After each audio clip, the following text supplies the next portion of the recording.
Hey everybody, welcome to today's video to the Daily Baseball Report.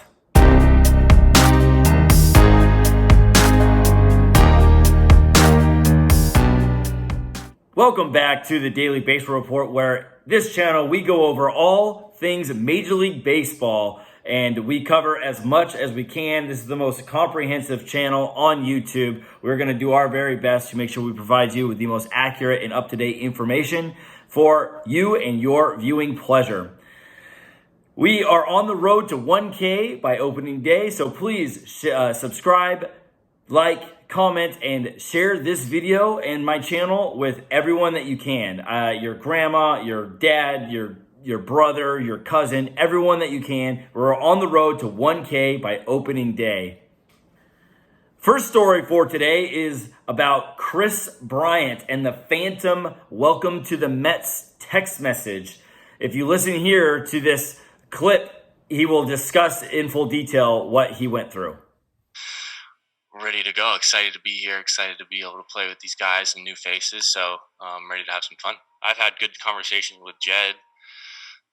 Just good communication, and he's let me know what's going on. I can ask him what's true, what's not true, and the main thing I got from him is that most of it is not true. So that's I wasn't surprised. So it's kind of crazy that he gets a text message from a phone number in Connecticut and saying welcome to the Mets. Just crazy. I don't know how did someone get a hold of his phone number? That's what I want to know. How can you just get a pro baseball player's phone number, World Series champion, MVP, and be able to text him? It's just insane to me. I don't know. If someone knows how to get these guys' phone numbers, comment in the comment section below.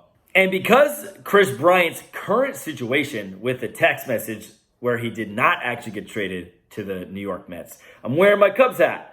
Yeah, I got this hat when my first time at Wrigley Field. I really wanted to get one of those older looking hats from the original Cubs. I wanted the one with the bear with the bat, but they had sold out of that one. So I decided to get this one.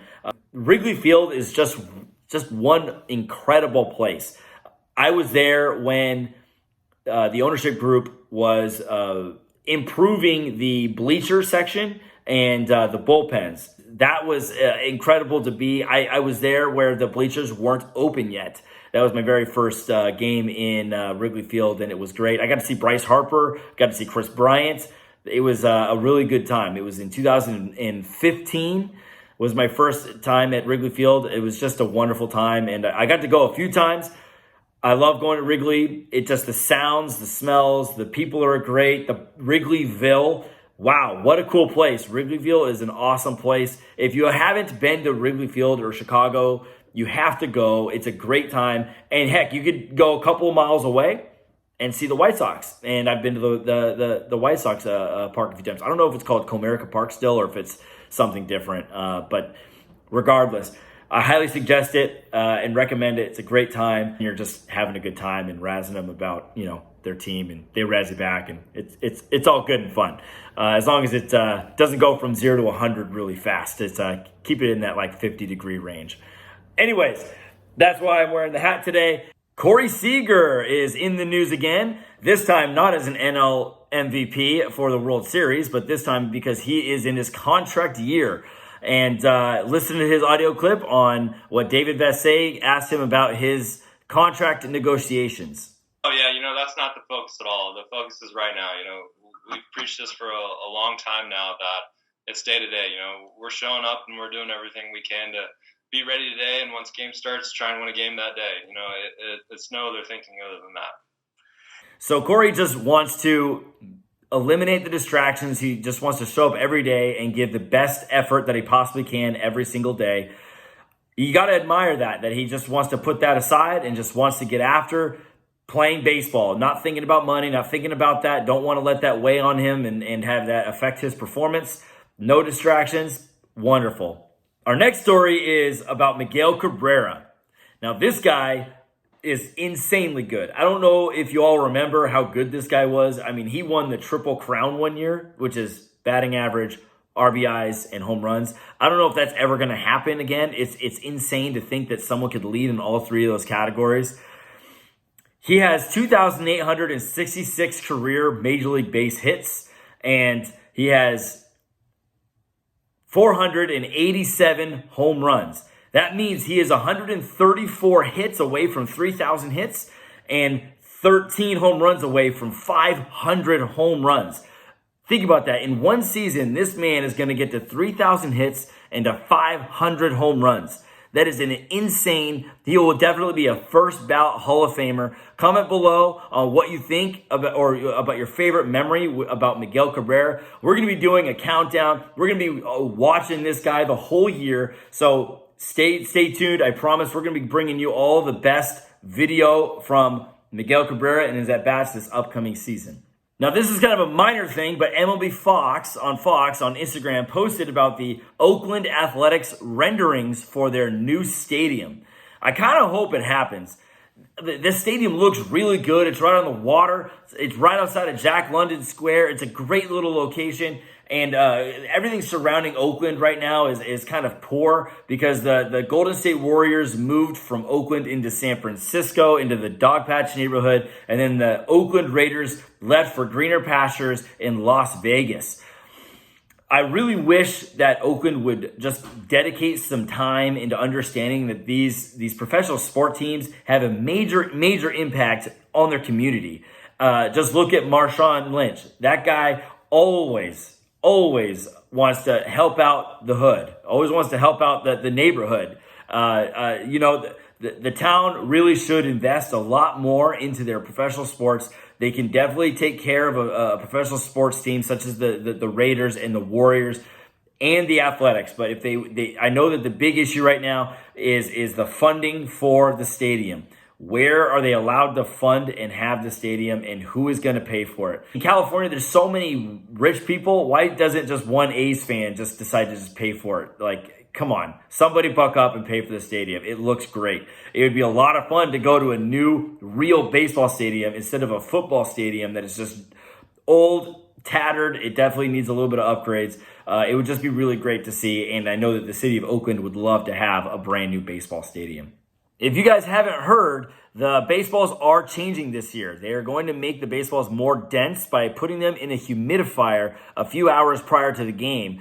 Supposedly, this is going to make the balls a little bit heavier by a fraction. It's like 2 grams heavier, which if you know, that is literally, it's a fraction. It's a fraction of any weight. So, I don't know how that is really going to affect the baseballs. They've been employing the humidifier in Colorado for the better part of a decade now, and the ball still flies out of Colorado. So I don't know how much this is going to benefit.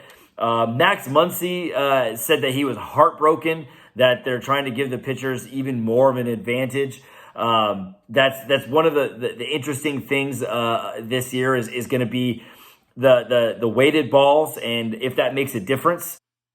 Does them deadening it mean the pitchers don't throw 100 miles an hour also? That's my only question. Is I feel like the whole game is kind of triggered against the offense, and now they're taking the one sole advantage that we had was maybe or maybe not the ball was a little bit juiced.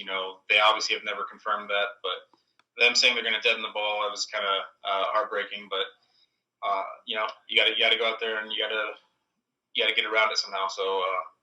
We'll see how it goes during spring. Hopefully we have the baseballs now. We can start seeing how they fly, and it'll be interesting to see how much of a difference it is. The other thing that's going to be interesting is going to be how is Major League Baseball going to manage the tacky for the fingers on Major League pitchers? Now, I know Rajai Davis has been employed by Major League Baseball to coordinate and work with the players and the league and get basically, a connection between the two, something that's a little bit different than the CBA, but just to try and connect with the players and then meet with the media and then meet with Major League Baseball. And one of the things he's been talking about is the tacky substance. And there's basically 2 ways you can go about it. The first way is you're going to regulate the tacky on the hands, which means every single inning the umpire, as soon as the pitcher goes to the mound, the umpire is going to walk out to the mound. He's going to touch his hands. He's going to feel the inside of his pants, under the belt, inside the glove, behind the hat, behind the ear, the hat itself. They're going to be inspecting every piece of equipment, which is going to prolong the game. Everyone knows that they're trying to speed up the game, and listening to that option is definitely out. That is not going to happen. Every time they change a pitcher, they're going to have to check. Every inning is going to check. It's going to be a nightmare if that's the case. The other side is let every pitcher do whatever the heck they want. All right? Let every pitcher, that means that levels the playing field. Every pitcher is going to have a tacky substance on their fingers, increase their spin rate, like 1,000 spins per meter. It's going to be interesting to see. Having this substance on their pitcher's hand, it really improves the pitcher's ability to locate their pitches. So it's safer that they all can control the ball, feel the ball better. So if you're throwing 101 miles an hour or 103 miles an hour, which we're probably going to see this year, they'll be able to control it and not drill someone in the head and kill somebody. So it's going to be safer for the hitters and for the pitchers to be able to use this tacky. Their curveballs and their sliders and breaking balls are going to be better. They'll be able to better locate. They'll be able to have a better grip, and it's going to get a true action on the ball.